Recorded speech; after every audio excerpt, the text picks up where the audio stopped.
Hiya guys, how are you today, and welcome to another episode of F1 on this week, where I talk about what happened in this week, in previous years, in Formula 1. So this week I'm talking about the 31st of July till the 6th of August. So let's get into this. Fine. On the 31st of July in 2007, three-time world champion, so triple world champion Nelson Piquet was told to attend a driving awareness course at school after he lost his driving license. Personally, I think this story is quite amusing, really, that an F1 driver managed to break the road rules. He did a lot of speeding and parking offences, which seems pretty calm to me compared to F1, but rules are rules. And yeah, an F1, imagine going to that driving school yourself and seeing a three-time world champion of Nelson Piquet there. That must have been pretty crazy for other offenders. Moving on, 1st of August 1976, Niki Lauda almost lost his life in an accident at Nürburgring. We all know about the 1976 season, Lauda versus James Hunt, brilliant season that was. And essentially he had a huge crash at Nürburgring. People thought that he was going to die. He was very burnt and all of that. But amazingly, just 6 weeks later, so pretty soon, he was back in Formula 1. We do know he didn't win that world championship, but he was back in Formula 1 just 6 weeks after everyone thought he'd been killed in a crash. Now that is pretty mad. And again, Niki Lauda, where does he rank amongst the top drivers in Formula 1? Tell me. 2nd of August 1981, another top driver to talk about, Alain Prost got his first ever pole position, and in his career he had 32 pole positions. His first one was at the German Grand Prix of 1981. Sadly for him, he didn't win that race. Nelson Piquet won that race and Prost finished second.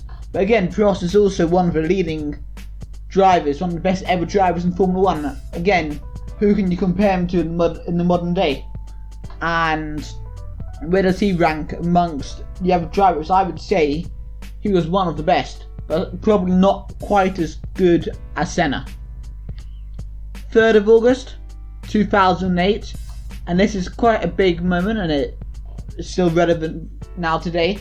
Felipe Massa was denied victory at the Hungarian Grand Prix when his engine failed 3 laps from the end of the race, so 3 laps on the flag. And normally this is not the most exciting news, but it did let Heikki Kovalainen win a race, his only ever race that he's won. But more importantly, and the big thing here is that at the end of that season, Hamilton only beat Massa by 1 point. Had this engine not blown up, Massa would have been world champion. So yes, this, I guess, is a huge bit of luck for Hamilton, and also for the sport, because now we have the Timo Glock moment on the last lap of that year's Brazilian Grand Prix. But you have to feel bad for Felipe Massa, and we all know that track, the Hungarian, is not the best one for him, and we all know what happened in 2009. Pretty awkward that I'm recording this video before the 2017 Hungarian Grand Prix, but it'll only be published probably the day after. No, my luck, Massa's probably going to win that race now. That'd be awkward. But oh well, let's move on. 4th of August 1963, John Surtees claimed his first ever Formula 1 race victory. This is at the German Grand Prix in 1963. He beat fellow British driver Jim Clark, who had started from pole position but had some sort of engine failure. And Surtees managed to win this race. He didn't win the championship, but he did win the race. And of course, fairly recently John Surtees passed away, obviously very sad.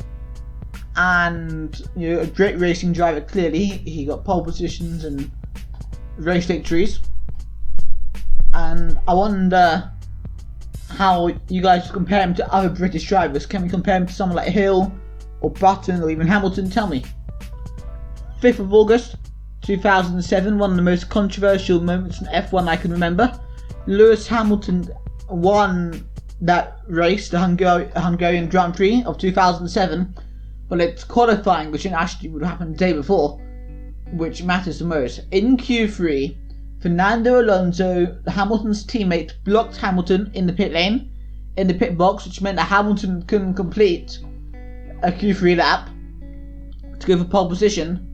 And Alonso managed to get pole position, but then got a 5-race penalty, which left Hamilton on pole anyway from a previous banker lap. So that is a pretty controversial moment, and we know that for that weekend, McLaren didn't get any constructors' points, and in the end, for other reasons, they didn't get any at all for the rest of that season, and they were disqualified in constructors that season. And again, this also cost Alonso the 2007 title. He only lost it by 1 point, so he may have thought he was being clever, but if you think about it, I never really thought about it like this. That lost him that World Championship. And then finally, for today, 6th of August 2006, Jenson Button got his first ever Formula 1 victory at the 2006 Hungarian Grand Prix. He started in his Honda car from 14th on the grid, but the wet weather and the safety cars allowed him to climb up the order, and then an issue with Alonso's tyre in his Renault allowed Button to win a race on his 113th race start. Also in that race, Robert Kubica made his debut, I believe, and came 7th, but then got disqualified for technical infringement. And of course, Kubica might be coming back to F1 in real life. So all pretty exciting. So I've talked about a lot of Hungarian Grand Prix in this video. Of course, I don't know about 2017 Hungarian Grand Prix yet, because it hasn't happened yet as I'm talking to you. But what do you think is the most exciting Hungarian Grand Prix ever? And on that note, I'm going to say bye, and I'll see you next week for more F1 on This Week. Thank you for watching my video. If you enjoyed the video, please leave a like. If you really enjoyed this video and you want to see more videos like this and other types of videos, please subscribe to my channel. If you have anything to say in the comments, please leave a comment in the comment section down below. Also, go and check out the video that should be on screen right now, and come and follow me on Twitter, BigGaming342, and Facebook, BigGaming342, and I'll see you guys very, very soon. Goodbye.